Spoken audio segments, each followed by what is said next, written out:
Mojitos, let's crack on. The first thing we need is our glass. This is a nice 16 ounce highball, 16 ounce, 3/4 of a pint, so nice and big. Now the first ingredient we want is our lime. Now if you keep your citrus fruit in the fridge, take it out about half an hour, 45 minutes before you need it. Room temperature lime especially and lemons will give you more juice. This is nice and squidgy anyway, but hard surface, give it a roll and that's just going to release the juice even more.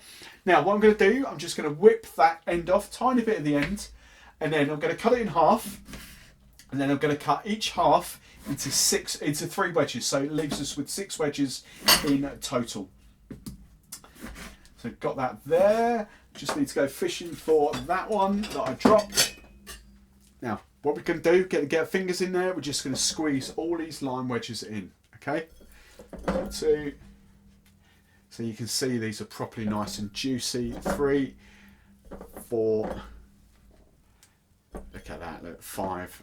And 6. Okay, nice and juicy. So can you see that? Look, proper amount of lime juice in there. Absolutely lovely. Right, now the second ingredient is our sugar. Now high street bars will use granulated caster sugar and they'll muddle that down. We don't in the event bartender world. We haven't got time for that, so we use sugar syrup. I make mine myself, equal amounts of granulated sugar boiled down with bottled water. That'll keep for a good few weeks, maybe months in your fridge. I make enough for what I need the weekend, so it never lasts me that long. But as I say, equal amounts of granulated sugar boiled down with bottled water, and it's just lovely. Now, mojitos for me are very much adjust the taste. For me, I know I need about 25 ml of sugar syrup. What I do say to the hen parties, to the cocktail masterclasses I do, if you think you've got a sour tooth, then use slightly less sugar because it's easier to sweeten a cocktail up than it is to sour it back down again. So if you think you have got a sour tooth, less sugar, but so 15 ml. But for me, I know I'm going to drink this, so I know we're going 25 ml in there. Now this measure, I'll just quickly put this in there. This is my Precision Mezclar measure. We can see it on the close up there. It is lined, so it's a 50 ml one side, 25 ml the other side, but we've got 5 ml increments both sides. So if we want 5 ml, we know exactly where it is. We want 10, 15, 35, 45. It's lined. It's a stonking measure. Absolutely love it. Swear by it. So it's the Mezclar Precision. Affiliate links in the show notes of all these videos of where you can get that from. So we've got our limes. We've got our sugar syrup going in there. The next ingredient is your rum. Now, when I'm doing cocktail masterclasses, when I'm doing this in public for audiences, for shows, I always bang on about that Havana 3-roll, because in the high street, in the supermarkets, is without doubt, in my opinion, the best mojito daiquiri rum that you can buy. Far better than Bacardi for me.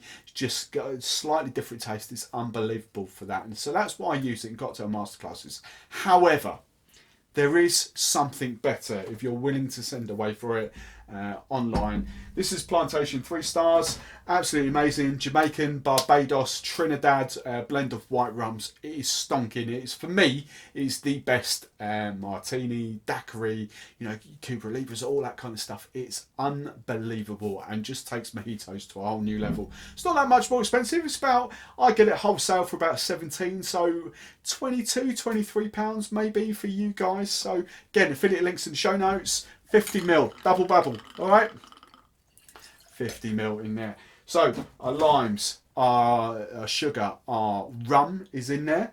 The next ingredient you want is your mint. Now, in my opinion, this is where a lot of bartenders go wrong, whether they're trained, whether they've watched other YouTube videos, I'm not sure. But bartenders will put the mint in with the limes, the grass, the sugar, granulated sugar, whatever they use, muddle it down. For me, all that's doing is getting the bitterness out of the mint and out of the stalks. You don't want that. You just want the nice, delicate, fresh aromas. So take a couple of sprigs. You want 10 to 12 mint leaves, okay? Just take a couple of sprigs, pull down in there, twist the heads off, get rid of them. Palm your hand. This is where hen parties go crazy. This is the first giggle of the night. We just palm your hand, spank the mints. Okay, that's all you need to do. That spanking just awakes the nice aromas in the mint. So you're getting that nice, fresh, floral mintiness coming through. You can already smell it. Oh, it's amazing. Absolutely gorgeous. Right, the fifth ingredient is your soda water. High street bars will use soda off the gun, not a problem. I carry sparkling water, so I use sparkling water in my mojitos. Fill your glass about half full, about that. Perfect, that'll do. Now, The first bit we need to do is cubed ice. We're just going to throw a couple of lumps of cubed ice in there.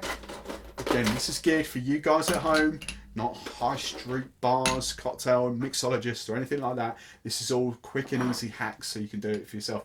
Now, take your long bar spoon, and all you're trying to do now is bring the limes and the mint to the top. So just stir it through, churning, whatever you want to call it, combining those ingredients together.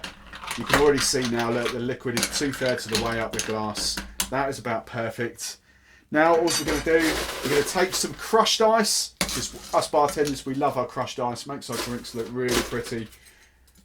There we go, crushed ice. Then we've got another sprig of mint. Now all you're going to do, palm your hand there, just to wake the aromas. Just there, back of your hand. Maybe get rid of the rest of the stalk, you don't want that. And then we're just going to pop that in there. When you're using this, I'm not going to use straws. I'm going to save the planet. When you do that, the straw would go in beside the mint. So the first thing you're doing is that mint goes straight up your nostrils. And that is how quick and easy a mojito is. So simple. If you want to do raspberry mojitos with fresh fruits, by all means, put the raspberries in first, 4 or 5 raspberries, muddle it down, maybe a bit of sugar syrup in there, and then you add your limes, your mint, your rum, and all that kind of stuff. If you want to do non-alcoholic versions or even alcoholic fruity versions, pineapple juice works exceptionally well. For a non-alcoholic one, I would double up, so 100ml of pineapple juice as opposed to 50ml the rum kind of thing. Same with pressed apple juice, absolutely amazing. But there we go. That is a mojito.